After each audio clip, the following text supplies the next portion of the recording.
You will excuse me, I had a few notes that I wanted to go on record here about Kofi. And I begin by first saying that I met Kofi after he took over office as the Secretary General of the United Nations. I was introduced by a Kenyan friend who was working for him, Salim Loan, who would have been with us here today, but due to other commitment was not able to come here. Salim was a Kenyan who had been exiled during those difficult times of Kenyan political struggle for democracy. And he had actually become stateless because they had withdrawn his citizenship. But after that introduction, we kept now meeting. Anytime I was in New York, I would go and pay a courtesy call to Kofi. And we became, therefore, very close friends.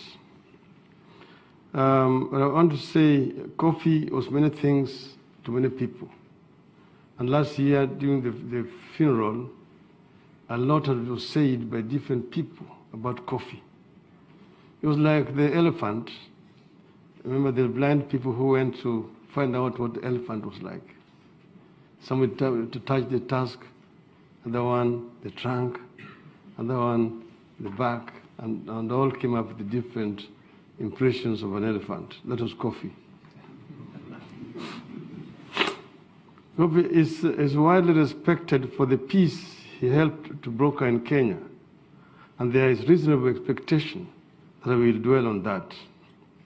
But Kenya was simply an extension of his wider belief that the world should not spectate when conflicts are consuming civilians in some part of the universe and when state has taken sides in such conflicts.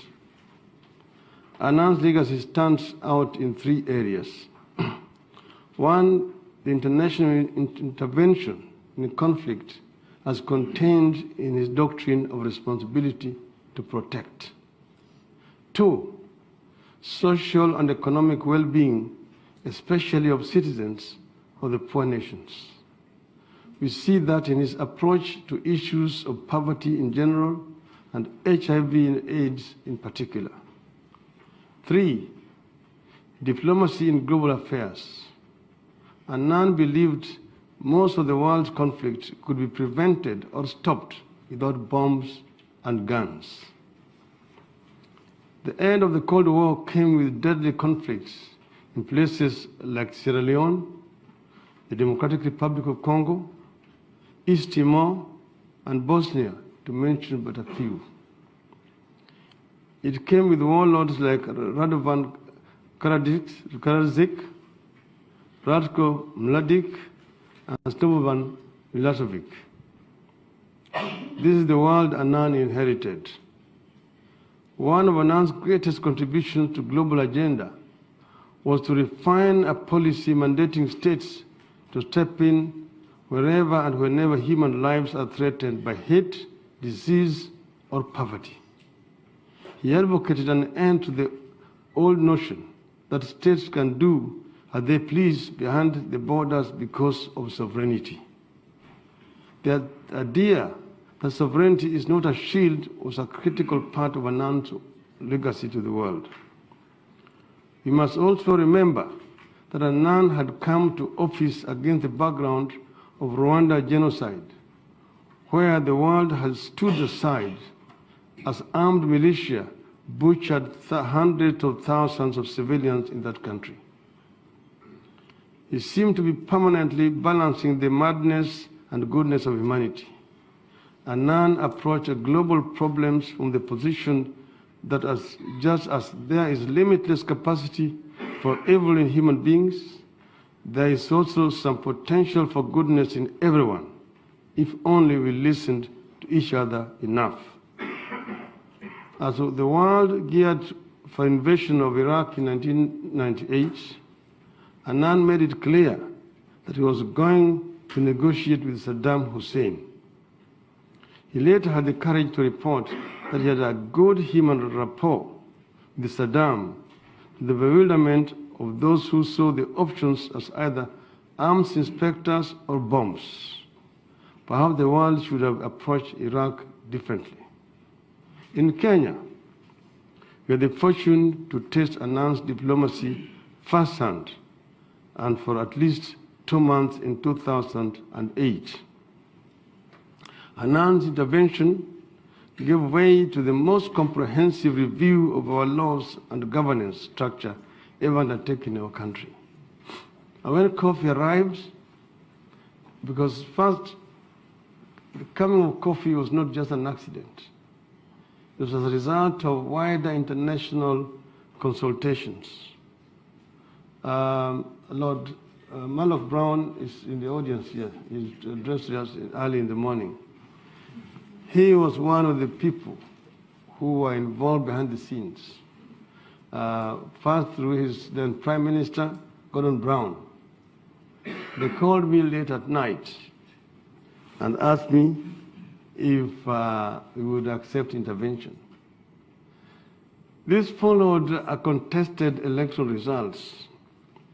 For those who may not be aware, the elections had been held, presidential elections, and the result were being broadcast live by all the national television networks.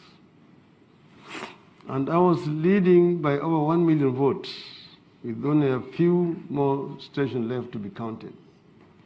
When all of a sudden they stopped live broadcast and now started saying that I was still leading, but my opponent was fast closing. And all the television networks were stopped from further broadcasting, only the national television. In the end, they announced the results, and the country imploded. And a lot of lives were lost. Hell broke loose. People were being butchered all over the place. The very sad occasion where people had run and took shelter in a church, and women and children, and then they poured petrol into that church and burnt them alive. Over 32 people. Another gentleman who had taken shelter in his house with his family of 11, they're all also torched alive in the house.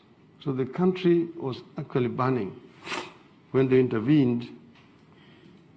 And suggestions were made, first of the former Prime Minister of Sierra Leone, whom we did not accept.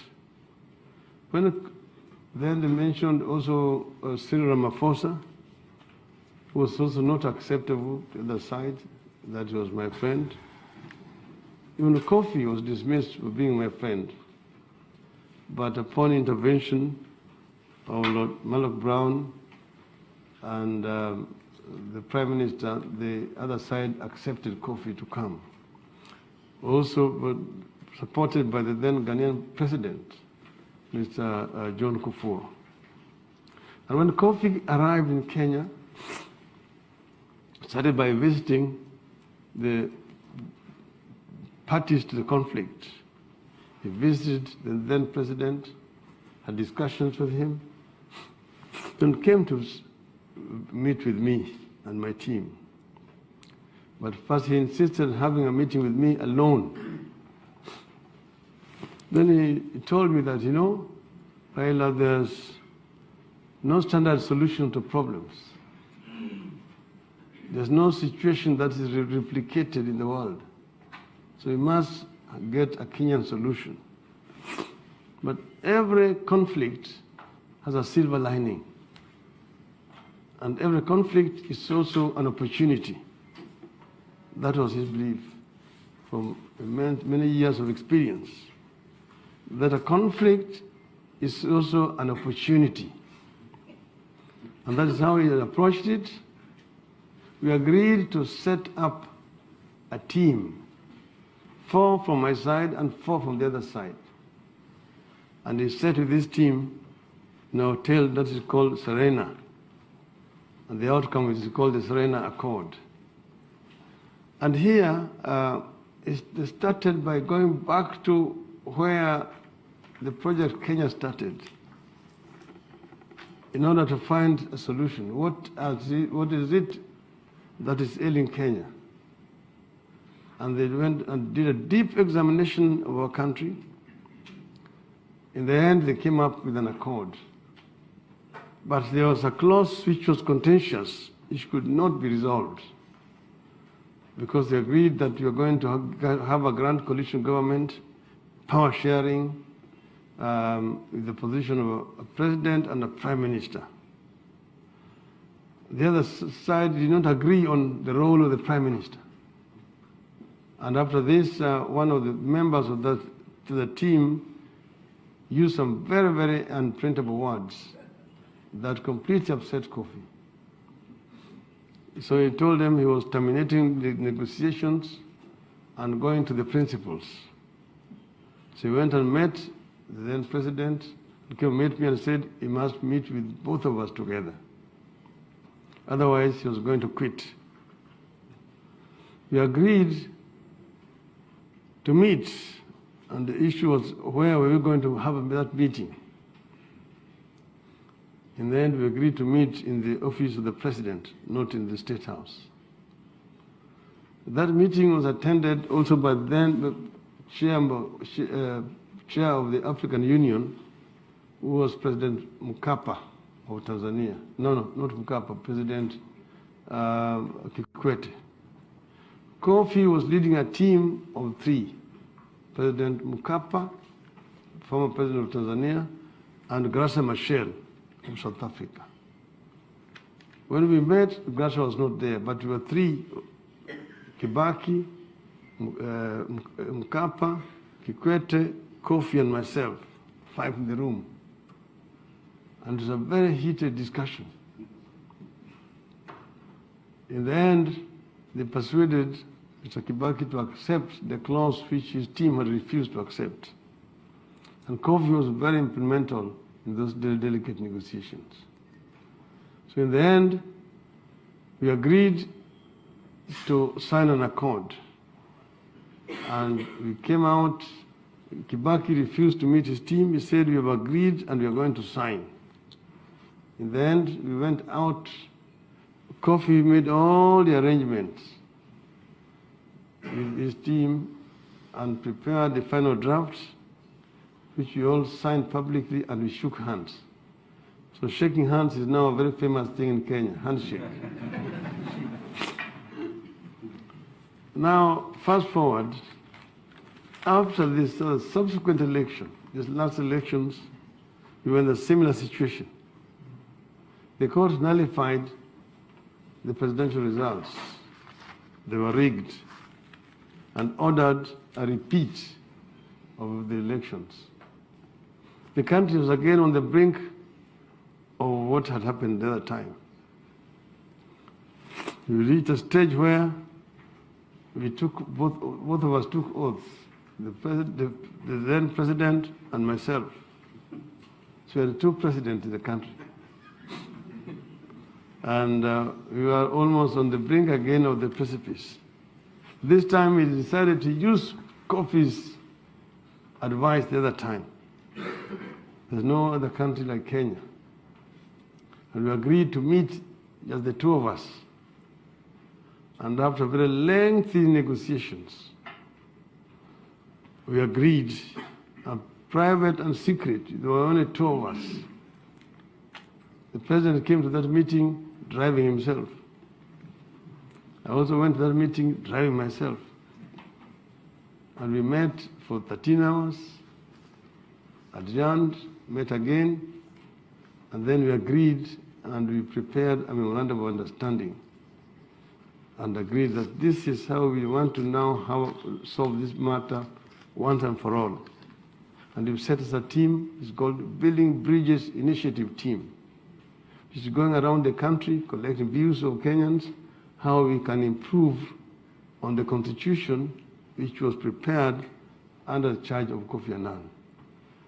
Then, after we agreed on this, we came out and we shook hands This time, just the two of us without Kofi Annan. Thank you very much.